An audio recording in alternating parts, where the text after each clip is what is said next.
Recently, as you'll have seen, the Harry Potter author JK Rowling made some comments about the toxic issue of women's rights and trans rights, for which she has been vehemently attacked by trans rights organisations, accusing her of spreading up hatred.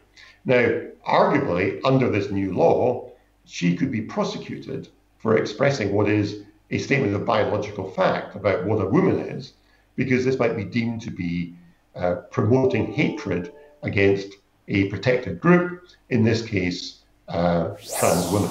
Hello and welcome to Reasoned UK with me, Darren Grimes. On today's show, I'm delighted to be joined by Murdo Fraser, who's a member of the Scottish Parliament, a Tory member of the Scottish Parliament, and today we're discussing the SNP's proposed hate crime bill, which actually puts in place some new blasphemy laws and makes even inanimate objects guilty of supposed hate crimes. It's really quite dangerous for speech and debate, so I want to discuss it with him, see what his reservations are with the bill, and how actually, if the bill can't be defeated, how it can at least be improved. Give it a listen, give it a like, give it a share, and let us know what you think. Cheers. Murdo, thank you very much for joining me today. How's life rallying against the SNP? Well, thanks. I mean, there's a big struggle in Scotland, as you know, and the COVID-19 pandemic has caused a very artificial political situation. The First Minister, Nicola Sturgeon, is constantly on our TV screens with absolutely no opportunity for the opposition parties in Scotland to get a look in. And, you know, unsurprisingly, we've seen a surge in support for the SNP and for Nicola Sturgeon's personal ratings, which is pretty much in line with what we've seen, you know, right across the world, with incumbent leaders of governments getting a rise in support because of the pandemic. So we are not despondent about that. Our view is that once business returns to normal, once we get back to talking about the practical issues on which the next election will be fought, not least the SNP's woeful record on issues like the economy, on the education, on the health service in Scotland, the justice system in Scotland. Once we get back to talking about that, we will be in a really strong place to challenge them at the elections, which are scheduled for next year. Now, Murdo, the reason I got you on today is because I've seen a lot of commentary by you on this, especially in the Scotsman. Now, you've been, not only are you a brilliant addition to the Scottish Parliament, but you have highlighted, I think, perfectly the problems with the Hate Crime and Public Order Scotland Bill, published by the Justice Secretary Humza Yousaf. Now, we've all been occupied, as you've just mentioned, we've all been very occupied with COVID-19 and indeed the freedoms and liberties that the steps taken in order to combat that health emergency have been put in place. But I would argue that our eyes should perhaps turn to what's taken place in Scotland and a new threat, a new potential threat to our liberty that's going on up there. Because actually, I'll just let you set out your reservations to the bill, and which in principle must sound pretty great, right? Because who could be against, or rather who could be for hate crime? Yeah, so the hate crimes bill really does two things. The first thing it does is it seeks to consolidate existing laws around hate crimes in Scotland. And there is a debate around that, but it's been quite long established that hate crimes exist as an aggravator to an existing offence. So, for example, if you commit an assault against someone, and it can be proven that that assault was motivated in part because of prejudice against that person because of their racial background or their religion or their sexuality, then that becomes an aggravator to the offence and therefore would lead to a more serious sentence. And I mean, there is a debate around that, but generally speaking, that's not what makes this bill controversial, because that's a restatement of the current law. What makes this bill controversial is the creation of a new set of offences around the stirring up of hatred towards people in protected groups. And what the law will say is that if somebody makes a statement or promotes a communication that either has the intention of or is likely to lead to the stirring up of hatred against a protected group, that becomes a criminal offence. Now, this is a major extension of where the law currently stands, and has caused a whole range of concerns to be raised. We've seen the Law Society raise concerns, we've seen churches raise concerns, we've seen the secular society raise concerns, journalists, commentators, women's groups have come in and expressed concern about it. And to give two very simple examples of what could be affected here. Recently, as you'll have seen, the Harry Potter author JK Rowling made some comments about the toxic issue of women's rights and trans rights, for which she has been vehemently attacked by trans rights organisations, accusing her of spreading up hatred. Now, arguably, under this new law, she could be prosecuted for expressing what is a statement of biological fact about what a woman is, because this might be deemed to be promoting hatred against a protected group, in this case, trans women. The other example that comes to mind is the Charlie Hebdo magazine in France. You remember a few years ago, the Charlie Hebdo magazine published a series of satirical cartoons, which were extremely offensive against religions. There was cartoons about the Holy Family, Father, Son, and Holy Ghost, very offensive to Christians. And there were then cartoons about the Prophet Muhammad, which were deemed very offensive to Muslims, and that led to the terror attack on their offices.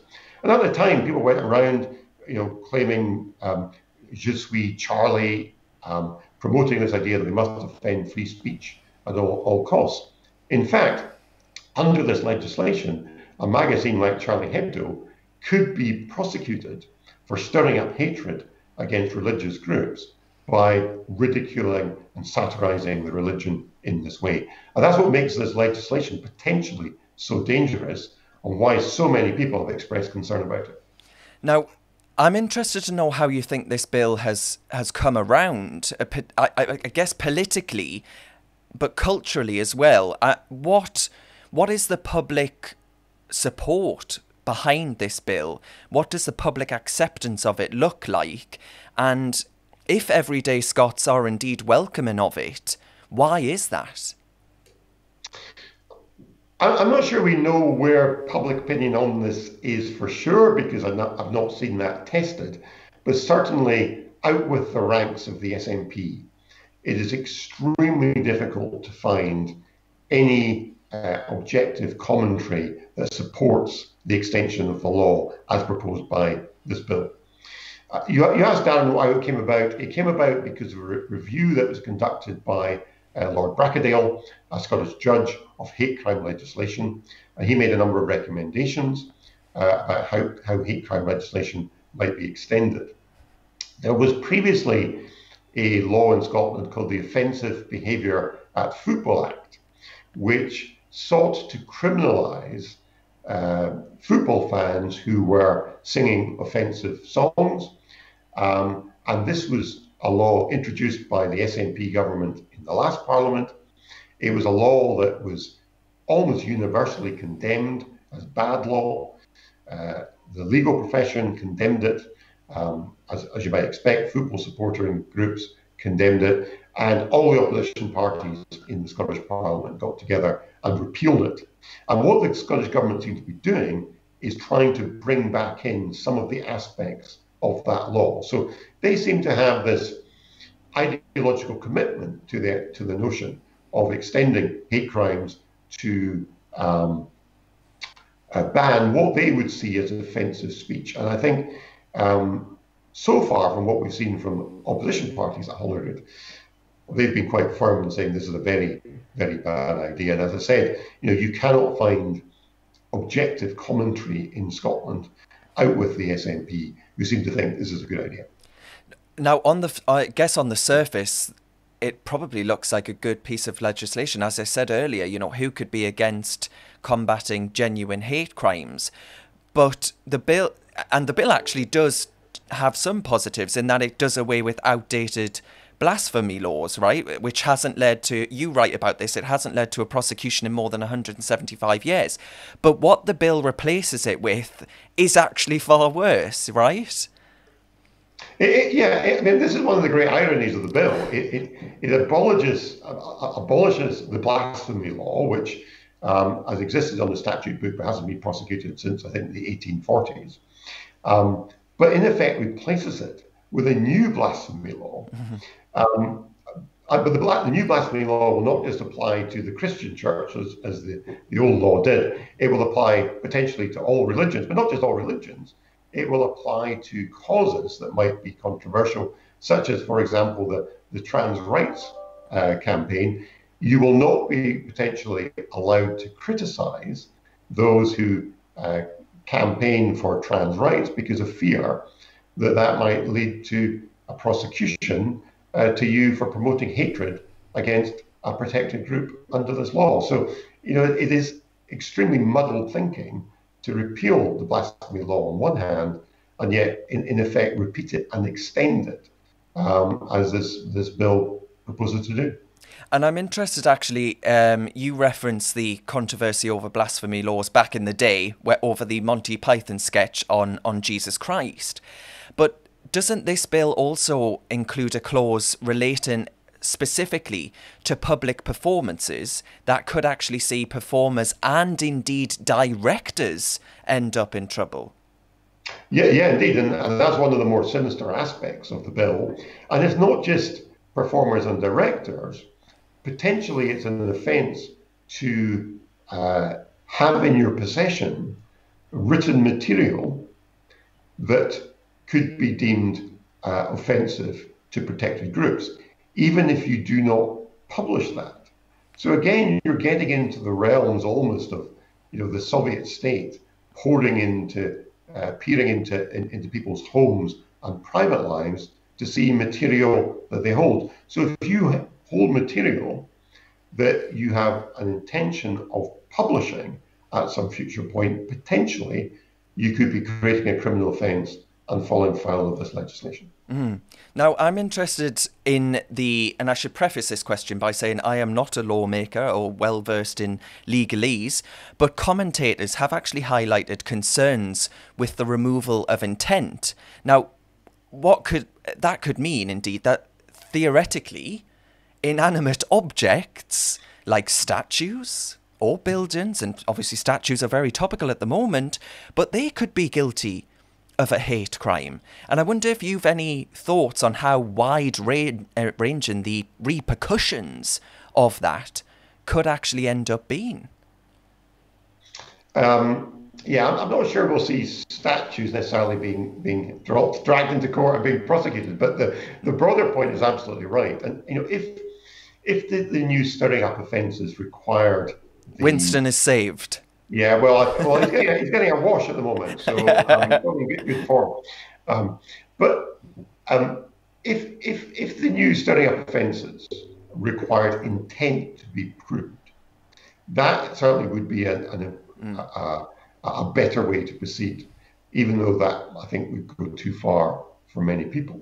So if we go back, for example, to the JK Rowling case that I cited a few moments ago, I don't think anybody could seriously argue that JK Rowling was intending to stir up hatred against a protected group, in this case, trans people, trans women.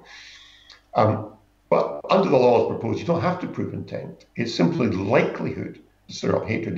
Now, given how toxic and political that debate is, you can see if the law were introduced as it stands, hundreds of complaints being made to the police that would then require them to investigate to determine whether an offence has been created. Now, this leads to another concern about the bill, which is that you lead to censorship by stealth.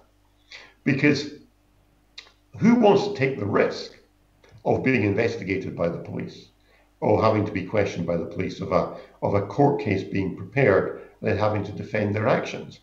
And the danger is that people who might want to express not particularly controversial views but views which might upset certain people in society, that they're going to hold off from expressing their views. And one group that's we haven't spoken about much, but that are also exercised by this, are comedians, because comedians will make comedy out of a range of situations. Some of that will be offensive to various groups in society.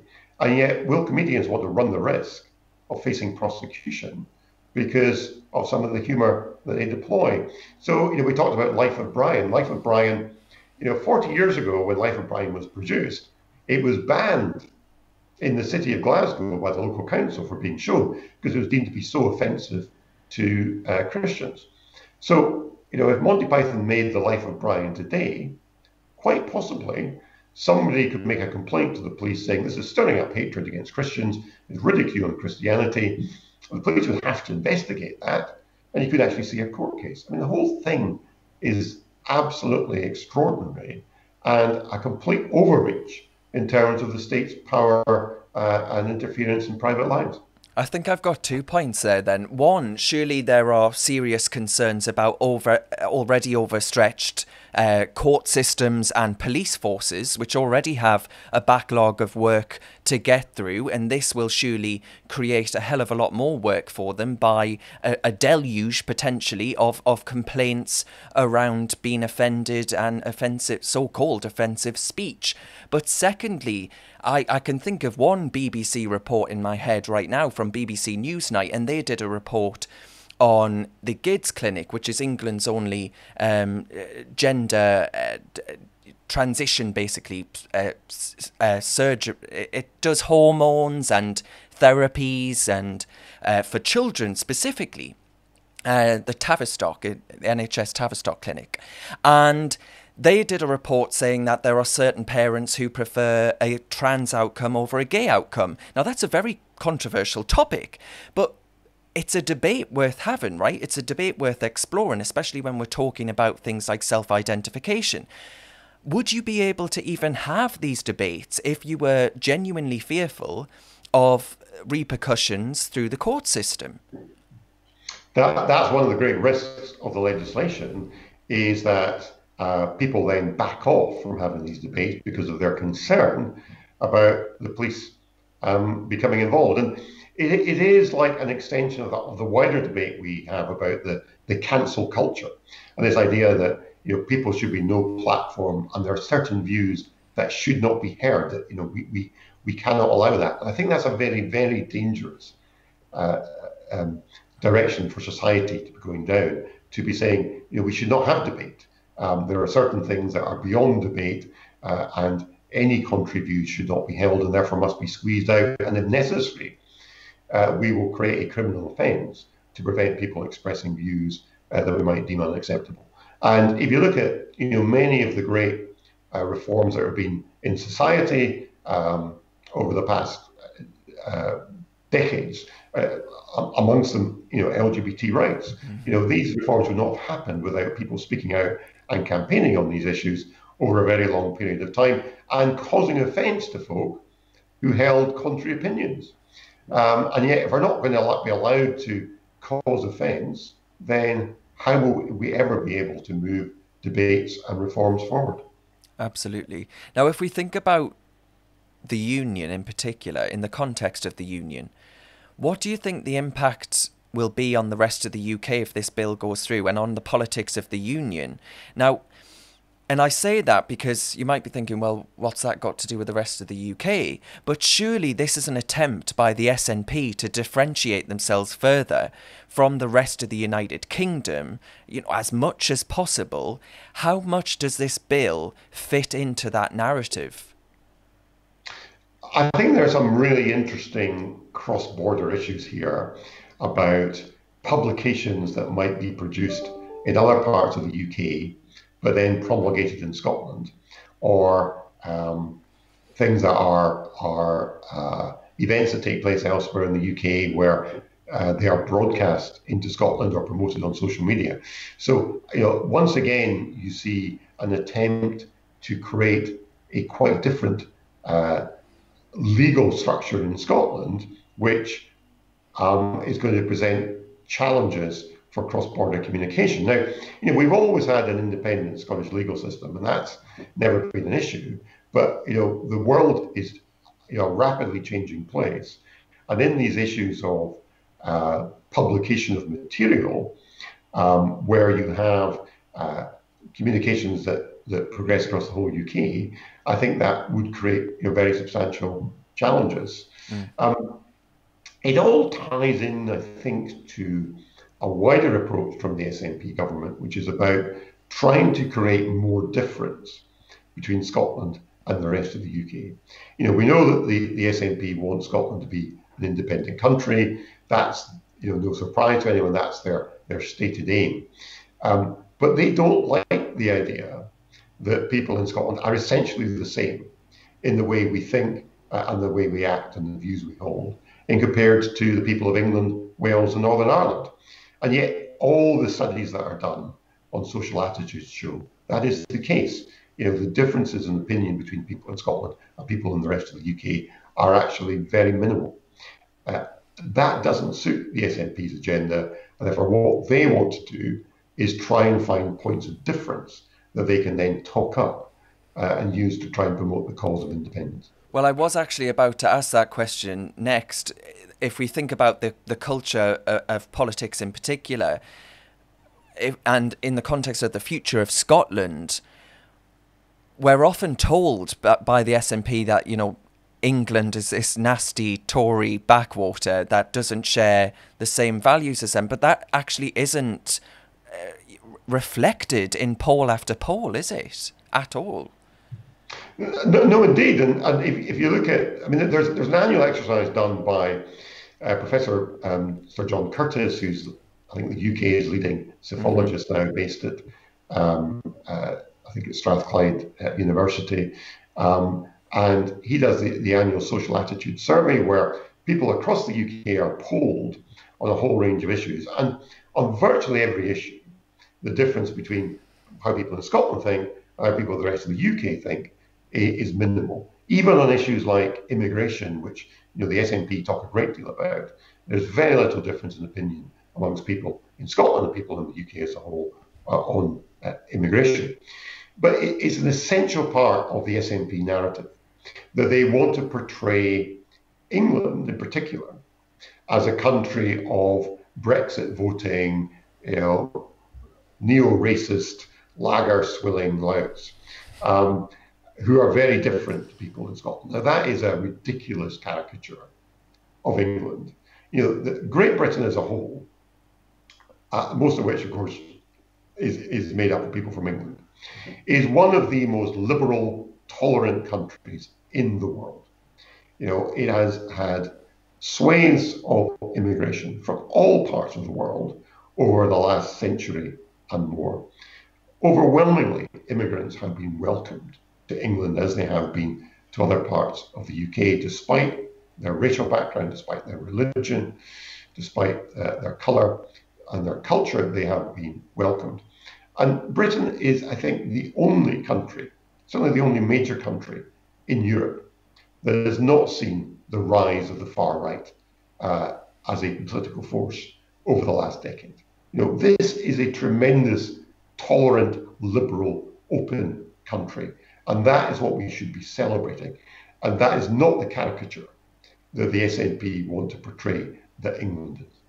Absolutely.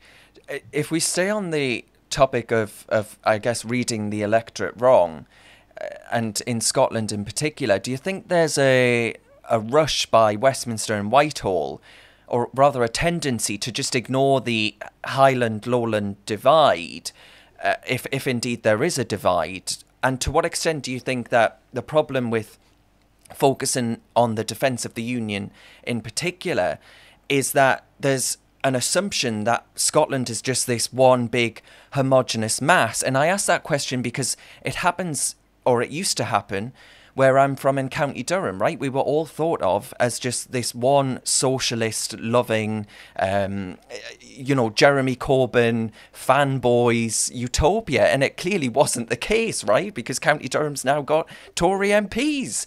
And I wonder if there's this I don't want to go so far as to say ignorant focus, but do you think there is too much of a focus on Scotland as one homogenous mass? Yeah, well, we see that from the SNP government as well, of course. We see them talk about Scotland as if, everybody in Scotland had the same view. There are very, very substantial regional and local differences in Scotland. If you look, for example, at the south of Scotland, that part of Scotland closest to the English border, that is the part of Scotland historically most hostile to independence, as you might expect, to a large extent voting Tory as well. If you look at the northeast of Scotland, another area that has returned Conservative MPs in the recent past, the northeast of Scotland, you will find there's a great deal of suspicion and hostility of the central belt in Scotland, where all the attention of the SNP government seems to be devoted to the central belt, and they treat the northeast, which has historically been a very economically successful part of Scotland because of the growth of North Sea oil. They treat that as a cash cow they can take money out of to fund SNP voting parts of Scotland further south. And then you get even more complex situation with the islands, where Orkney and Shetland, again, very distant from Edinburgh, very suspicious of rule from Edinburgh. And the member at the time of the last independence referendum, it was even being floated that if Scotland voted for independence, Shetland, the Shetland Isles, which are closer to Norway than they are to mainland Scotland, might decide either to go alone or, in fact, to form an alliance with the rest of the UK rather than be independent. And that becomes significant because Shetland, of course, has most of the oil, or a great deal of the oil, within its own territorial waters. And if it broke away, it would be a very, very wealthy small country in its own right. But it doesn't suit the SNP. The SNP like to suggest, as you say, Scotland is this homogenous nation where everybody thinks the same. The evidence is very different. Absolutely. I mean, to what extent do you believe that devolution has been, if you do, terrible for the union? I don't actually agree with that. I don't think it's been terrible for the union. I think that in Scotland, from the period from about the mid-70s onward, there was a growing demand for self-government in Scotland. And I think devising a system that would respond to that need for more local government was the right thing to do. And in fact, I would argue we need to go much further than that. I would argue that Scotland has now fallen behind what's happened in England, where we've seen the creation of city regions with elected mayors, the Northern Powerhouse. To me, that agenda is a very welcome one. People want to see more control locally rather than everything run from the centre. And Scotland hasn't done that, and that's something I think we should be doing much more of. But the principle of devolution, bringing power closer to the people, to me is absolutely the right one. I think there were major mistakes made, though, with the way that devolution was created. I think it was a major mistake to create the Scottish Parliament in the first place, to give politicians the power to legislate and to spend money, but without the responsibility for how that money was raised. And to an extent, that was corrected by the Scotland Act, and particularly the most recent Scotland Act in 2016. They gave the Scottish Parliament control over income taxes and some other taxes in Scotland. So decisions taken by Scottish politicians then have to be funded by the people who elect them, rather than relying on money coming from taxpayers in England or other parts of the UK. And to me, that was the right thing to do. But the big mistake that's been made with devolution, to my mind, is the UK government, since devolution, and this applies to both Labour and Conservative, have basically said that Scotland has got its own parliament, we will just let the Scots get on with it. And it has missed the very important point that the UK government still has very, very substantial interest in Scotland and can do very, very important and useful things for Scotland. I think it was characterised under the David Cameron government as devolve and forget. we will devolve to the Scottish Parliament and we'll let them get on with it. And there's a huge amount more the UK government needs to be doing in relation to Scotland. We've seen, for example, in the last few years, the creation of city deals, a UK government initiative funded on a partnership basis between the UK government and the Scottish government, and that's a very welcome initiative.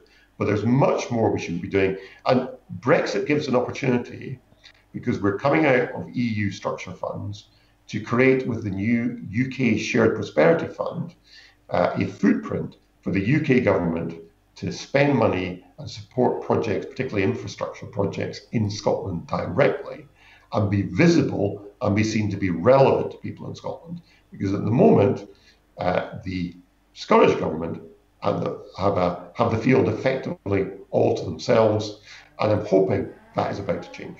So then, as far as further devolution is concerned, if indeed you do want any, what you would like to see, and I think I do agree with you on this, is that fundamentally I believe in the Liberal proposition that power should be devolved as close to the individual as possible.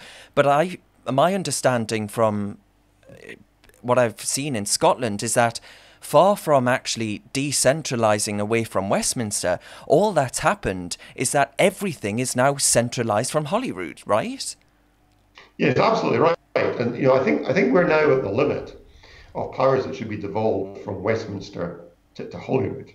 I wouldn't support further devolution of powers to Holyrood, certainly not at this point. But the problem is the SNP have taken these powers and hoarded them in Edinburgh instead of passing them on. In fact, they've done worse than that. They've actually centralised power. So, for example, we used to have 8 different regional police forces in Scotland. We now have one single police force that is being created centrally and is under the political control of the Scottish government. And across a range of areas, we've seen a centralisation of power, and local authorities in Scotland having their budgets slashed and finding it harder and harder to operate. So what I want to see is a programme of radical devolution that is about taking power away from Holyrood and passing it down to local authorities. And if there's a demand in Scotland for city regions and elected mayors or provinces to run cities or local areas, I'd be all for that. Let's get some proper localism around Scotland rather than seeing everything being hoarded in Edinburgh. Brilliant. Now, Murdo, finally, could you just sum up why we should all, I'm sat down here in Battersea and we rarely ever mention what's going on in Scotland, and I genuinely would actually be heartbroken. I'm one of those people that was up in Scotland in 2014 and just seeing how divided everything was and how it actually got really quite nasty. How can we make the case better? And why should we actually feel a fervent passion to make that case for why the union of the United Kingdom of Great Britain and Northern Ireland, the most successful political and economic union in the world, is worth fighting for? I mean, you're absolutely right at the start of the point by saying this is the most successful political and economic union in certainly modern world history, if not much further back than that. And if you look at what the United Kingdom has achieved as a partnership of 4 nations, we have made a tremendous difference to the world. We lead the world in, whether it's scientific inventions, whether it's in promoting liberalism and tolerance, whether it's in terms of our cultural output, whether it's in terms of the fact that we're the 5th largest economy in the world. None of these things would be possible if we were 4 much smaller nations competing with each other. We do it because we are a successful partnership. But in terms of what more we can do, this is not just about words. It now needs to be about actions. And I've made this point to colleagues in the UK government. We hear a lot about UK government ministers talking in emotional terms about the importance of the union. And that's not a bad thing, but we actually have to demonstrate why the union is a good thing for people in Scotland, and not just in Scotland, but in other parts of the UK. And that means the UK government, in my view, have to take a much more active role in relation to what's happening in Scotland. But to give one very simple example, the second largest single site employer in Scotland is the naval base on the Clyde at Faslane, which from the middle of this decade will be the base of the entire UK submarine fleet. And it supports over 10,000 jobs directly and indirectly in the West of Scotland economy. How often do we hear, that being talked about? How often do we hear UK government ministers championing the fact there's this massive UK government spend in Scotland? We are seeing a range of new frigates being constructed for the Royal Navy at yards on the Clyde and on the Forth. That's creating and supporting thousands of jobs in Scotland thanks to the UK defence footprint. Do we talk about that enough? And that's just defence. There are so many other areas where the UK is active and doing things to support the Scottish economy.